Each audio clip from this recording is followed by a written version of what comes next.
आपल्या शहरातील प्रत्येक घडामोडी लेटेस्ट अपडेट पाहण्यासाठी आपल्या पब्लिक मीडिया चॅनलला लाईक, शेअर, सबस्क्राईब आणि फॉलो करायला विसरू नका। ही बातमी लाईक, व्ह्यूज, सबस्क्रायबर वाढवण्यासाठी नाही, मात्र सत्य परिस्थिती दाखवावी तर लागणारच। पेट्रोलची टंचाई निर्माण होईल या अफवेनं बदलापूर शहरात गेल्या 2 दिवसांपासून पेट्रोल पंपावर मोठमोठ्या रांगा लागल्यात। त्यानंतर अवघ्या काही तासांमध्ये पेट्रोल संपलं आणि आता पेट्रोल पंपाच्या बाहेर पेट्रोल शिल्लक नाही असे बोर्ड लागलेत आणि त्यामुळे वाहन चालक येत आहेत आणि पेट्रोल पंपावरील बोर्ड बघून माघारी फिरतायत।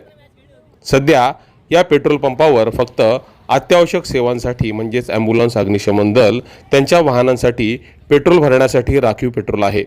मात्र सगळ्यात महत्त्वाची बातमी म्हणजे खाजगी पेट्रोल पंपावरील पेट्रोलचे दर वाढलेत। इथे पेट्रोल लिटर मागे 5 रुपयांनी तर डिझेल 3 रुपयांनी वाढलं आहे। त्यामुळे पुढची परिस्थिती काय असेल याचा अंदाज लावता येत नाही। वाहन चालकांनी देखील अफवांवर विश्वास न ठेवता खरी परिस्थिती काय आहे ती जाणून घ्यायला हवी। प्रशासनाने देखील आपली जबाबदारी ओळखून परिस्थिती काय आहे याची माहिती नागरिकांना देणं गरजेचं आहे। मात्र सध्या तरी बदलापूर शहरातील काही पेट्रोल पंपांवरील पेट्रोल संपलेलं आहे आणि ते पेट्रोल उद्या संध्याकाळपर्यंत उपलब्ध होणार आहे। Public media bureau report.